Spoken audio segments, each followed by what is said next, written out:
Alrighty, guys, welcome back to Sports Rewind, Sports Dribble. I'm here with BJ and Davo. Fellas, how are we? Fresh. Good for a Tuesday night. Mate, Tuesday night it is. BJ, you're saying fresh, mate. Can you just hold up what you're drinking tonight? Wow. Guava. I'm on fire. Mate, your throat sounds a little bit rough. Anything you want to share about your weekend away with the Toronto Tigers team? I know what happens on tour stays on tour, but is there any highlights that you can share? It was a good weekend. Fair. The race Sums it up really, doesn't it? The Tari Toronto Tigers Cup was actually called off. You didn't make it to the races. No, the races were canned. So we spent the entire day at the pub. Yep. We thought we didn't think we were going to make lunchtime actually before being kicked out, but we made it until they closed at midnight. So that was a good little stint there. And then we made it to day 3 for golf for the second time. We rolled in there and the golf pro said, "Are you guys kidding or what? No one ever makes it to day 3 and actually plays golf." So we impressed him. But I think someone hit a cabin actually with a golf ball, and there might be a big ding in the wall. But other than that, it was a good weekend. Good weekend. Few up and unders, but a few very, very unwell people, including myself, coming home on the Sunday. How do the rookies fare this year, mate? Oh, mate, Halsey, mate, get real, mate. Come on, gone day 1. Didn't hardly even saw our golf on the first day. Ended up locked in the bathroom, locked in the toilets at the country club. So, yeah, he wasn't in good shape. Fair enough. Davo, mate, the weekend you got some cricket in. I see. Got to raise the bat. 50 Yes. Retired. Yeah, playing good old 8th grade. They make you retire at 50. So, yeah, somehow shut your eyes, swing hard in case you make contact. Works for cricket as well as what it does for baseball. So, Beautiful. Well done, mate. We didn't get the points on the day, but we gave a good run chase, and it was nice. Beautiful. So 50 Only a couple runs. singles in there. I was about to say how many 4s and 6s are in that 50. 7 4s and 3 6s. Beautiful. So not many quick singles. And then 4 singles added in the Save mix the from legs, about mate. 22 balls. Gold. Now we all What about you, mate? What about you, Hudson? Mate, no cricket or baseball or golf or anything for me. I went No to dancing for the kids or anything, mate? Nah, mate, I went out to Deluluius Wines out there up the Huddo Valley and went to Cork and Fork. So spent day up there eating some good food and some bit of cowboy music and plenty of wine, plenty of good wine. It was a great day out. But yeah, no sport for me this weekend. I was locked in at home after that. Few Now, sore fellas, heads, mate. What was that?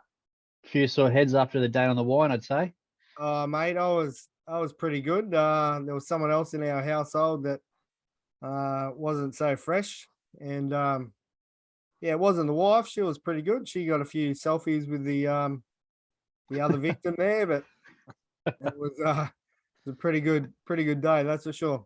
Now, fellas, today we've got Michael Campbell stopping in with us. I'm gonna bring him into the room now. Most of you will know Campbell. Hope he's got pants on. Here he comes. Mate, I'm pretty sure he will have pants on. Here he is. Michael Campbell, mate, welcome. Lads, thanks for having me. Thanks, Huddo.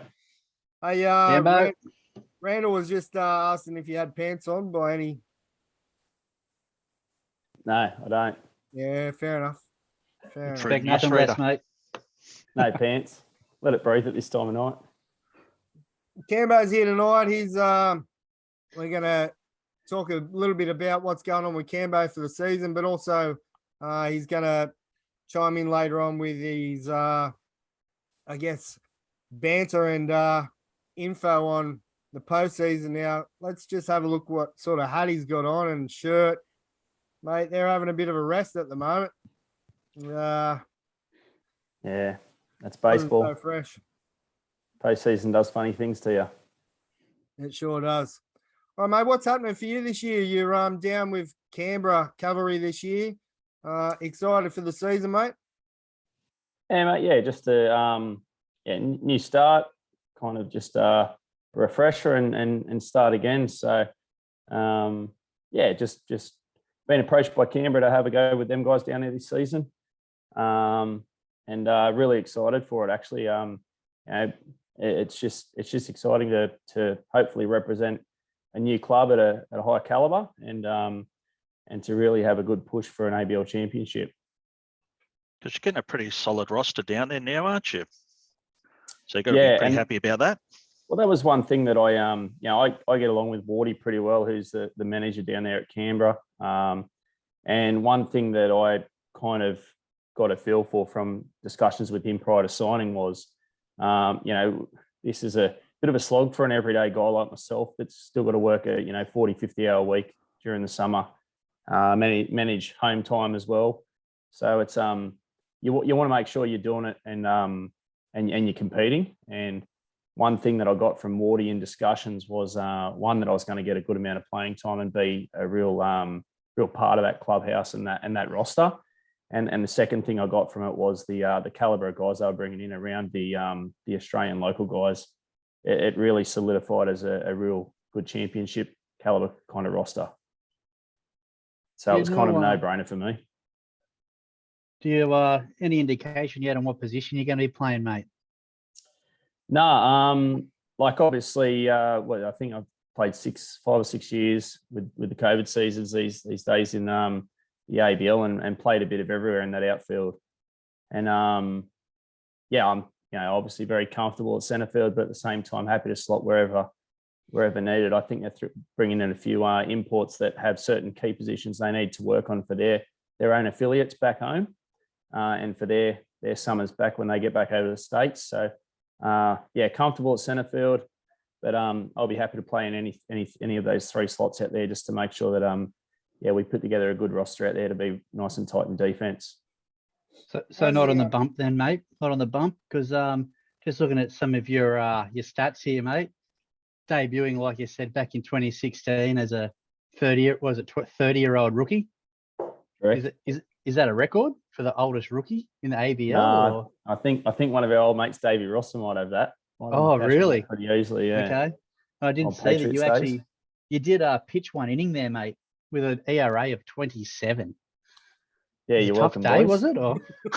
It's a tough day for everyone in a Blue Sox uniform that day against Canberra. So from memory, I was having a rest day, and we're playing at it was the Wollongong Classic, and we're playing down at I think it was Dalton Park, and we had the northwesterly going behind our backs, and we had guys like Boss Manaroa hitting 480-foot moonshots to right field. So it was a bit of a heated match. I think we blew out a bit of our bullpen, purposely or not purposely hitting people, or throwing behind people at that stage, and then the salty vet rookie had to go and roll over in the bullpen. So obviously not my finest work, but you do what you got to do for the team. And if it was 2 lazy outs and a couple of runs earned, so be it, right?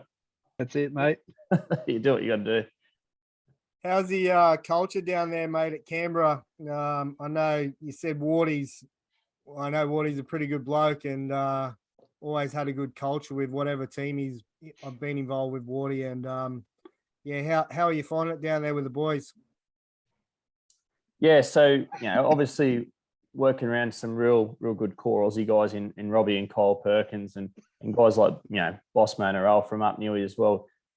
It's always going to be a pretty good culture, and you typically find when the imports come in, they fit in pretty well into pretty much any Aussie clubhouse culture, because they want to get it part of the lingo. They want to understand how you guys talk and how it all feels. So it's usually a pretty laid back culture, probably regardless of any team. But it is a really good feel down there this year. We've got some guys returning from independent and affiliated ball that had played with Canberra before. So that kind of tells its own story, right? If you've got guys coming back that hadn't been able to play over here for the last couple of seasons, for for them to want to come back and don the orange and black again, it kind of speaks for itself. So Wardy has a pretty laid back culture, but at the same time, as soon as we cross those lines, we're there to really battle. So have fun off the field, but really work hard to make sure you getting everything ready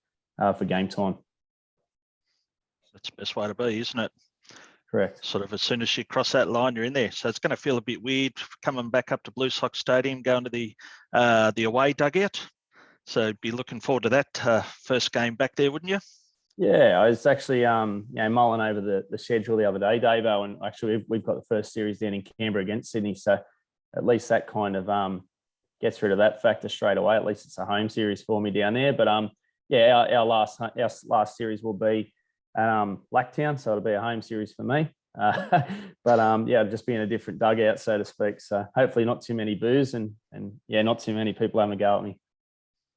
We might have to organise a bus trip. Bet you'll get plenty of booze then, mate. I'd expect nothing less.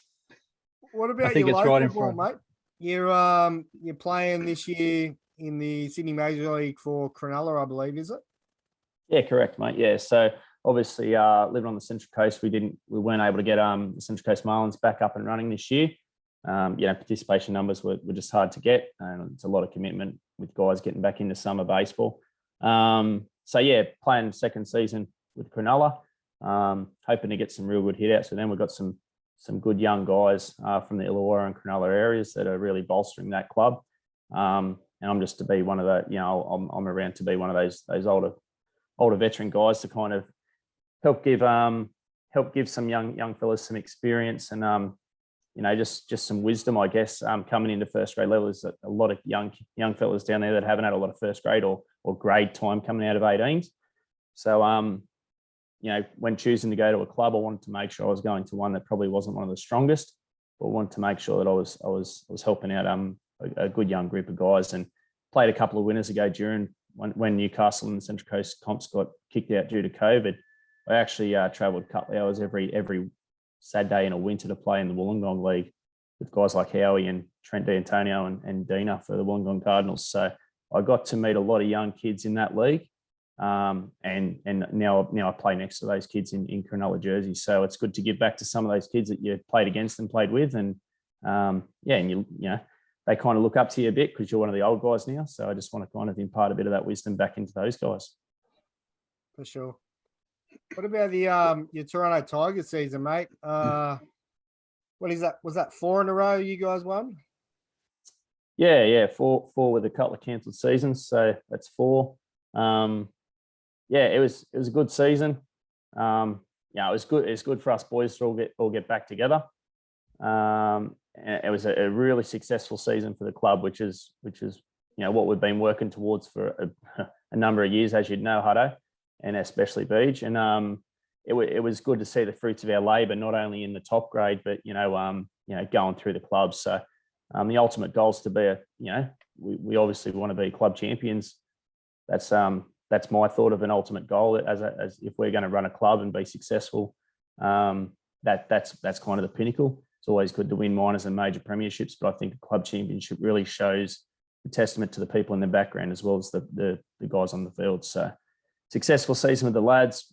Weather's weather. We can't really do much about it at the moment, but everyone bangs on about it because it is what it is, and it affects baseball more than probably a lot of other sports at the moment. It was a really, mate, that grand final is a cracker. You look at games in the playoffs at the moment going 13, 16 innings. We went to the bottom of the 10th and mate, that game, I think we got to the 4th or 5th, and I thought we'd already been playing for like 3 hours. It just went for so long. There wasn't a, I think there was maybe 1 or 2 innings where you got 3 up, 3 down.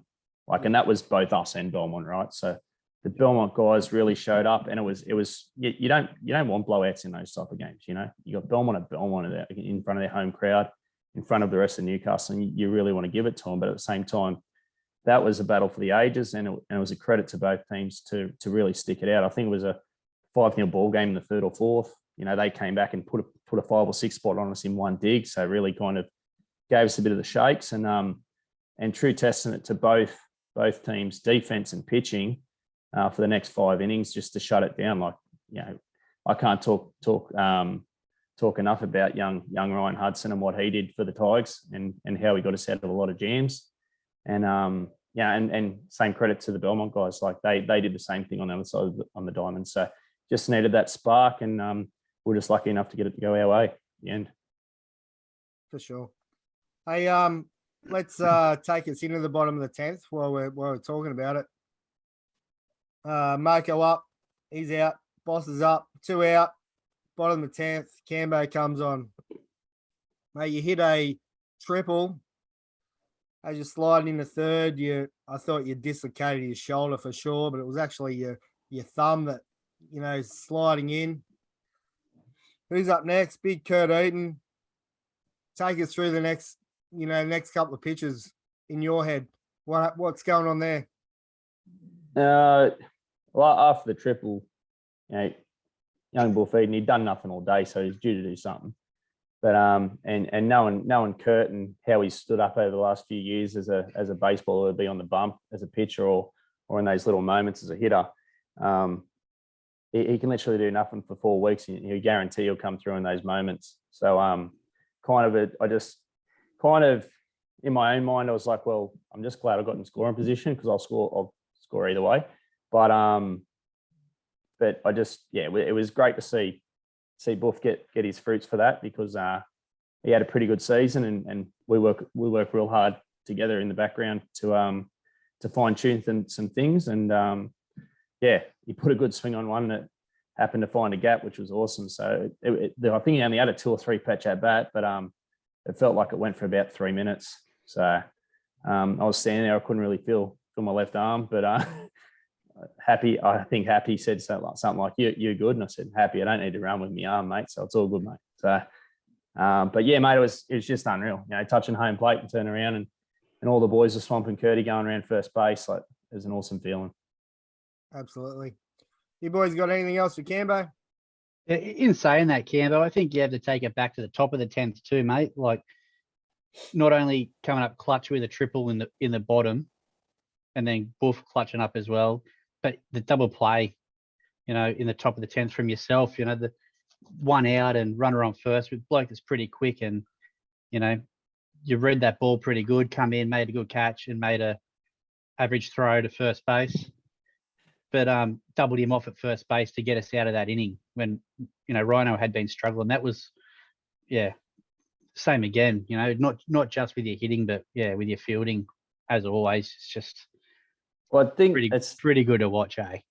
Yeah, I appreciate that, Beach. But that's one thing that I noticed we were kind of falling into that rut through those back innings of the game. And you try not to be that real vocal leader, but it can easily be the way guys just fall off the perch, and had to be a bit vocal in that game to get some guys spurred back up. But that when teams like Belmont, and we've been versing Belmont for years, and those guys make it.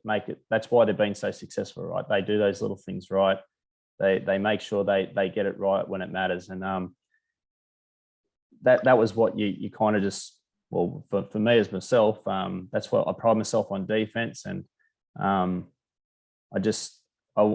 wanted to be that guy that made that difference, and that I always want to be that guy.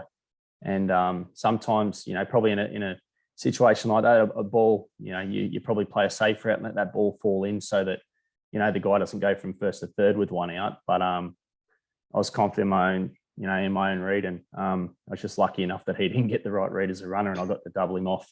So yeah, it's just one of those things, mate. You just got to take those moments, because that's where it can really sway the momentum. And just little things like that do change the outlook of the game. It's, as you say, it's a lift for your team. Knowing something like that has happened, you've seen it many times, and just takes one thing, and looks like that was it for you guys. Yeah, exactly. Yep. Well, and we're seeing that in little plays in the playoffs at the moment, right? Like, there was a nail biter game between the Phillies and the Braves the other day where Castellanos comes up in the ninth with like 1 out, takes a screaming right field. If that gets past him, the guy's on 2 or 3 with 1 out, could potentially go the other way straight away. So it's those little plays that, it swings the momentum, and sometimes it doesn't come off, and you know that's the way it is. But you got to try and take those gambles where you can. For sure. Let's talk about the playoffs. Cleveland and Yankees game 5 tomorrow got washed out today. It's not going to leave him too much time for rest. You guys been enjoying that series? It's been a great series. Come on, Cleveland. Yeah. Absolutely. Yeah, I'm a bit torn because my brother's a diehard Indian. So back in the 90s when we started following baseball, my brother's a diehard Indian. That's why I was a Brave, because it was the Braves and the Indians back then in the World Series. So that was how we chose what teams we went for. Yeah, and I was just lucky enough to get the better team at the time. And then my wife, well, she goes for the Yankees. So I'm a bit torn on who I need to go for. But at the same time, you'd love to see a team that's on a $40 million payroll or a $30 million payroll beat a team that pays overs every year, right? It's like a little fairy tale thing in baseball, and us Aussies always like to follow the underdog as well. So I think it'd be good to see. But mate, Yankees, that'd be a tough one. Yeah, the Indians have got, the Guardians have got to do everything right to beat those guys, I feel. But I think the Guardians are young enough to not they can understand the history of the Yankees and everything with it, but with so many rookies on their team, I think they're probably young enough and cocky enough to sort of not let that affect them and just play their style of baseball, and hopefully it gets them through for one more game to get to the League Championship Series. And what about the manager throwing the rookies in at all stages of the game as well? I really enjoyed that. There was one guy come on for relief. He'd only thrown in 7 games, during the year, and right in the end of the game, throwing him in, having the confidence. I really have been enjoying watching him play with, lots and lots of rookies. Now, that's what Francona does. Francona. He goes by his gut a lot. Like when he was with Boston, he did it a lot. So he's renowned for it, and it's paying off again for him.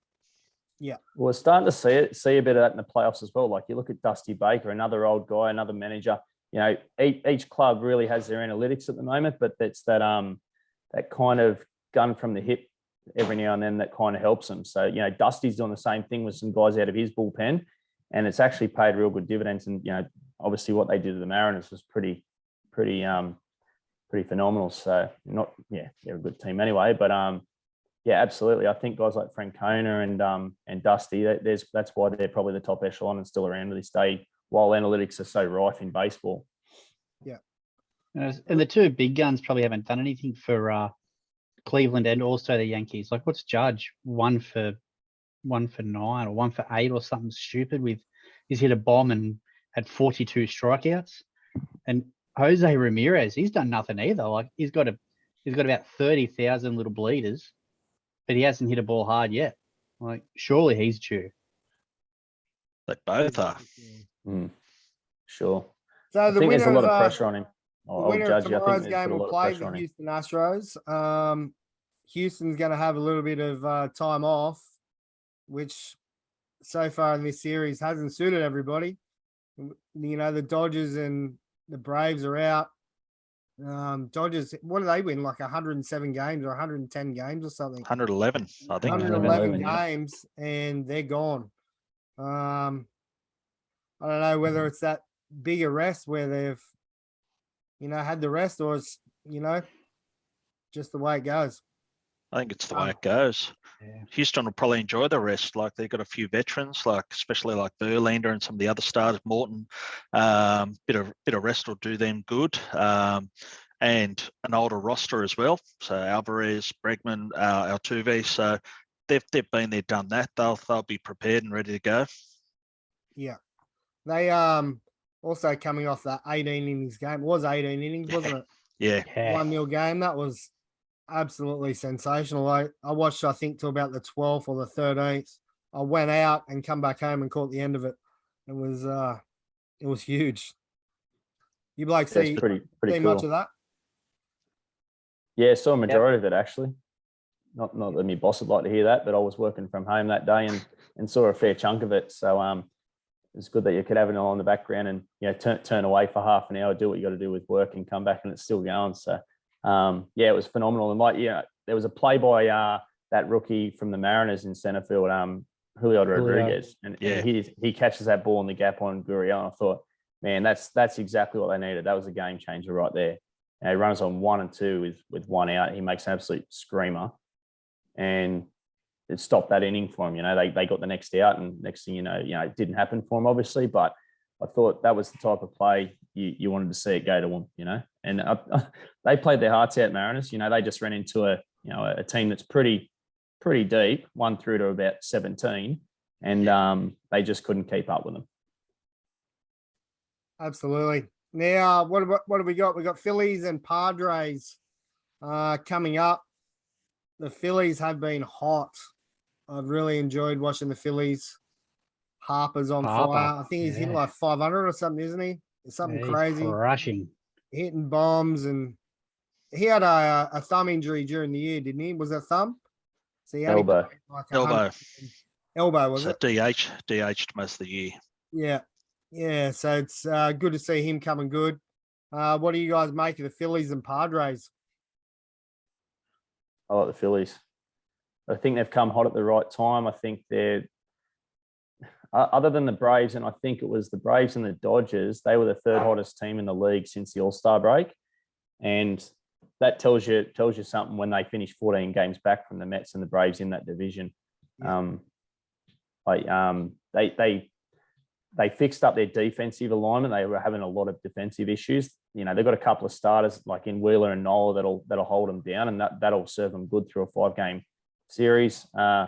They've got sluggers. Schwarber missed the home run title by 20, but he's still no slouch at 42. But and then you've got guys like Harper who spent half the year on the sideline and still went 30. Hoskins can run into one. They've got a pretty decent lineup. Real Muto's the best hitting catcher in the league, in my opinion. And then you've got Alec Bohm. They've got a pretty good roster there. I like the Padres for their arrogance and what they've got going on. And they proved a point against the Dodgers. I think that was it was good to see them do that to the Dodgers because they've had the wood on them for so long, and they were beating them by 22 games in the division. But I just like the Phillies and what they, playoffs is all about being hot at the right time. Winning and getting back in that clubhouse after winning the game is very infectious. And when you're on a roll, it's hard to put that fire out. So I like the Phillies in that series, but Padres pitching was pretty solid as well. So they're both pretty good rosters. And to a 7-game series. Do the Phillies have enough? Yeah. Do the Phillies have enough depth in their roster? In their starting rotation? That's the questionable part, right? They got some arms out of the pen, but so do the Padres.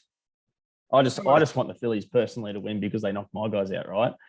So just makes me feel like, okay, well, if they win the World Series, well, we came second to the World Series champions, right? So I guess we'll find out about the depth coming from the 3 games and then the 5-game series, and now we're into 2 7-game series, obviously. So you're going to see lots of different pitching and lots of different things happening that you won't see in that 3 and 5-game series, I guess. Sure. So yeah, I think that's probably where the difference is, isn't it? At the end of the day, between the Phillies and the Padres, it's going to be their starters. Yeah. Realistically, the Padres have got five quality starters, don't they? Yeah. They do. All right, fellas. Yeah. Anything else for the baseball you want to talk about before we move on? Just loving the fact that the Dodgers are now like the 2000s, 2010s version of the 90s Braves, winning all their divisions every year and only have 1 title to show for it. So they are like the 90s Braves. There was something that I wanted to actually mention to you guys. It's something I read in a page a couple of days back, and it was actually has to be said that the 2022 Dodgers are the biggest failure in the history of baseball.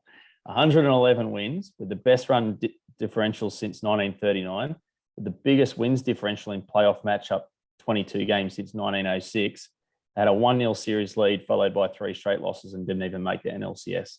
And that makes my Braves, choking apparently, feel so much better. So, and I like it even more because it's the Dodgers, right? Yeah. So I read something like that, and it's the biggest differential since something like the Cubs in the 20s or 30s or something. So yeah. Yeah. Couldn't have a better team. So I like that they traded Freddie Freeman for an extra 4 hours of baseball this year as well. I seen Yeah. that one just before I come on. I had a good gig on that. All right, fellas, we might leave it there for the baseball. We're just gonna go to a quick break in a second. Randall needs another refill. He's clearly struggling up there. I just want to do the shout outs for the week. No shout outs this week, Davo. There was I didn't see any. absolutely zero, mate. So if you got a local sports club and you want to shout out, we're gonna be giving away a few things here soon. So make sure you get your shout outs in. Whether it's whoever you play for, the Penrith, I don't know, whatever you are, whatever your team is. Give us I a. think Kurt comment. Eden had one. I think Kurt Eden's team wanted one. It was the Greenpoint Swamp Donkeys. Oh I think yeah. he wanted a shout out this week. I think that's his new team that he's going to start up next year. What's that? The dodgeball? Is that a dodgeball team or what do we got? Yeah, playing? something like that. Yeah, I don't know, mate. It's boof. Who knows? All right, fellas. Understand him. We'll leave it here for the baseball side of things. We'll come back in a second and talk about the rest of the week in sport. And we're back. Yes, thanks to those sponsors sponsoring the show. Can't remember who they were. Do you remember who they were, Rand? Oh, that's right. It was King Billy Jerky. King Billy Jerky, grab you King Billy Jerky now. Head over to Facebook and see Big Monumental Phallus for a little bit of his dried meat. Loves sharing around his meat. Did something like $4,000 in orders this week. So Tell you what, his meat's pretty chewy. It is. It's beautiful. Beautiful meat. Another shout out we want to give here is Funky Phil, his Future Star Showcase. Posted on the Sports Rewind Digital Facebook page. We talked about it last week, but just want to give that a shout out. So people are aware of what's coming up. There's going to be Home Run Derby, Pitching Expo. Can't wait to see a couple of the sponsors that don't play baseball, seeing 90-mile-an-hour fastball coming at them. It's going to be pretty good. Lots of stuff for the kids. So I believe it's going to be on the New South Wales baseball website, and your entry fee will be $10 and it will be paid back to a club of your choice. So really cool things there from Funky Phil. We're going to do a bit of a wrap up of sport for the week, fellas. Anything you guys got there? Start of the World Cup, cricket and league World Cups, I suppose. Yeah. As Randall said earlier, good old UAE versus Sri Lanka earlier tonight. Seeing a hat trick by UAE, it's always good to see. And Sri Lanka losing to the Minnows the other night. So I know these are just the qualifying games, but it's good to see all the countries getting out there for a game. So bring on the rest of the World Cup. For sure. Well, it's talking about World Cups. What about the under-23 baseballers? They got their World Cup on at the moment. I think they're in the game 4. They lost their first game against Mexico, and they were playing Korea today. I'm not sure how they went. Do you know how they went, boys? They lost 4-3. Yeah. Damn. Another close one, unfortunately. Damn. Well, hopefully they get a few more games in and get a win in. What about the NFL, Randall? Do you follow any of that this week? Oh, you're away. You wouldn't have seen much of it. I watched some today. I did watch the Chargers game today. That was a good game, extra time. Yep. What about your Ravens, mate? They lost it again in the end, 24-20 for the Giants. Yep, Just don't know how to win. They've slumped to 3-3, mate. Unlike the Philadelphia Eagles, though. How about them? 6-0. They're the only unbeaten team left, aren't they? Yeah. Yeah. The And Vikings, then you got New York Giants 5-1 in the NFC East as well. and the Vikings are 5-1 as well. And the Bills, I think. Are the Bills 5-1? Bills are Yeah, I think the 5-1. Bills are 5-1 Yeah. So after a good win the other day. Terrible. Did you see that Huddo? Like Josh Allen, like going over there and doing a nice little leap over one of the defenders. It was a quality play. Yeah. The whole lead up to that last quarter was solid. You know, Mahomes, what was it? Something like a 80-something yard, 12 plays to get up the other end. And then, yeah, Josh Allen, he's just unreal. I don't know what. Hey, while we're on the NFL, why don't we talk about that goalpost that went missing in the Tennessee game up the street? Did we see that? No, I didn't see that. I saw Tennessee- him riding the goalpost on the way out. Tennessee beat Alabama at home, or I'm not into the NFL, but I saw something about Tennessee beating Alabama at home. There's just a slouch of about 100,000 spectators there, and they were partying so hard they ended up going on the field, knocking down the goalposts and walking it out the stadium up the main road. And the owners standing there going, "Oh well, that's just they do it every year, so it's just accepting of it now." It's not that often you beat Alabama, so why not? Yeah. I just thought that was kind of cool to see. You know, when everyone talks about the NFL, I think if you were to, as an Aussie going over there, you want to go to one of those big games, but those college is where it's at, isn't it? Like the big games is where you go to the car parks and have a good trailer. What is it? The Tailgate. Tailgate. Yeah, tailgate party and that. But I think if you were to, if you really want to go for the NFL experience and the pre-game stuff on for the field, definitely it's a college game for sure. Yep. For And it'd be one of those big ones like Tennessee or Alabama or whoever, right? Big numbers, lots of noise. 49ers were absolutely putrid. Got beat by the Falcons 28-14. Patriots beat the Browns. This one at the Packers home ground, the Jets beat them 27-10. I watched the highlights. I didn't watch the actual game. And what is going on with the Packers? They are just putrid. At home to lose to the Jets. They have been bad for a while. Their offense isn't doing a lot, so they're not really helping Rodgers out. Rodgers isn't getting any younger either, but he doesn't have the options there like he used to have. So yeah, they're a mess. I'm a bit of a Green Bay fan, and what I've noticed is that Rodgers took that deal and got whatever money he got at the end of last season and pretty much held him to ransom. And you have guys like Devontae Adams going like one of the best wide receivers in the league for how many years? Like you pretty much palmed your boy off to go somewhere else. Now he made Rodgers look good for so many years, and that's my outside opinion. I don't know enough about the game, but like you're saying, Davo, their offense isn't there, and mate, he was his option 65-70% of the time.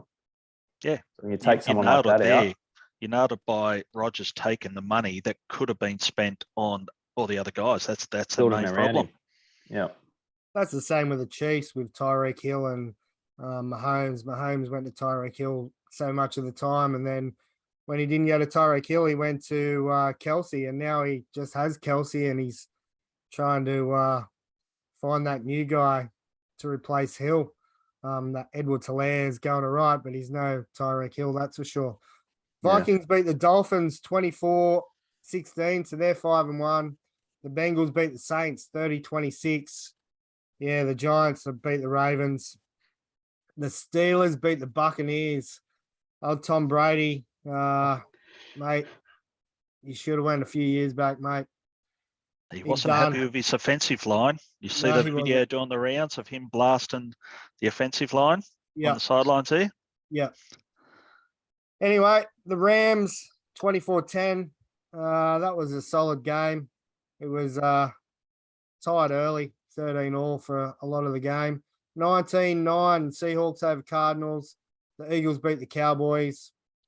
Will we see Dak Prescott next week? Now that the rookies had a loss. Finally had a loss. It was the Eagles. I'm thinking. No, I don't think so. You reckon? Yeah, he's coming back. For sure. Chargers, Broncos. too much He's the payroll. face of the franchise.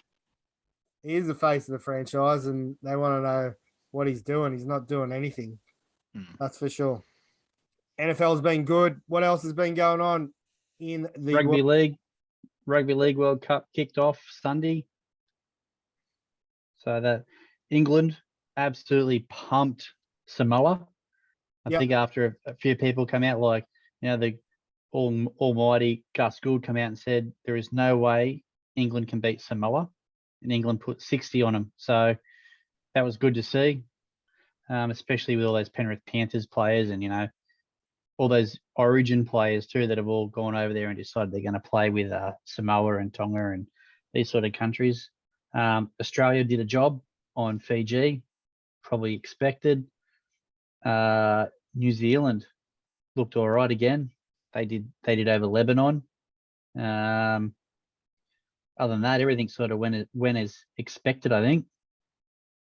2 more games to go in round 1. Nice. But another good one was actually in the cricket.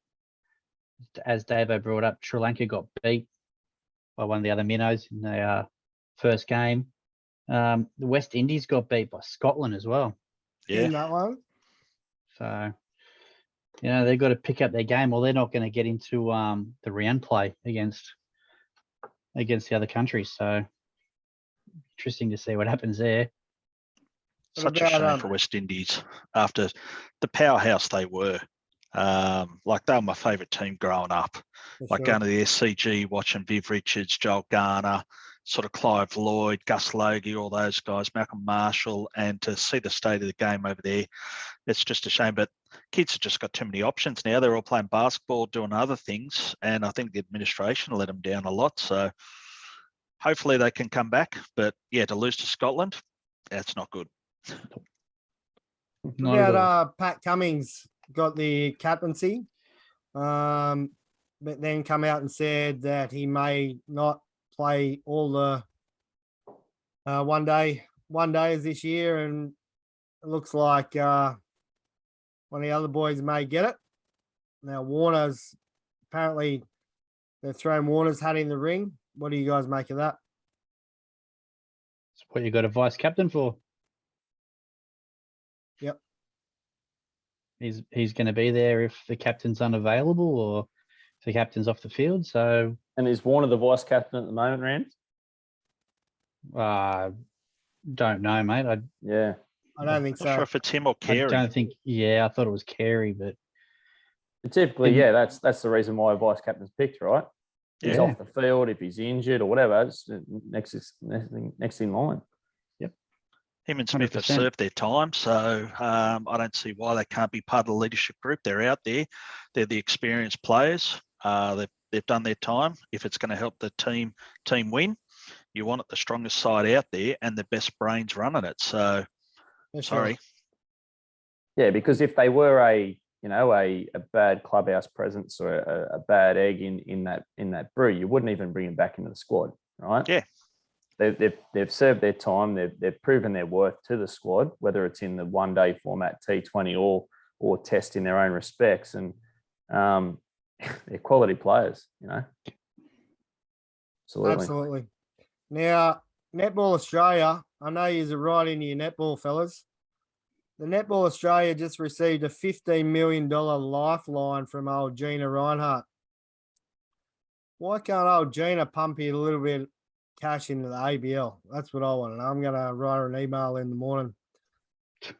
On that note, fellas, have you got anything else pressing from this week? Nothing at all. Just the WBBL, mate. The Thunder need to pick up their game. Sixers have started well. 0-2. Sixers are 3-0. Yeah. Had to love Maitland coming in the other night, the opening game.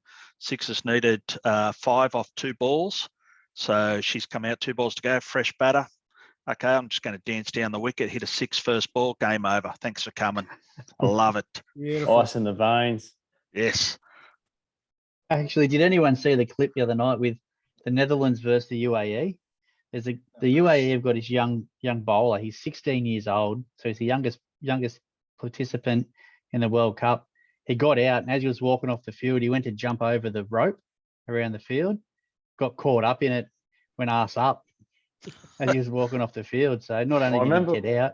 I remember in backyard cricket one day, my brother got me out, and I probably wouldn't have been a couple of years younger than 16, and I would have been a lot worse than that. I probably would have cleaned the stumps up with me bat and cleaned my brother up if I hurled it at him as well. So, yeah, he's handled himself better than me, I'll tell you that much.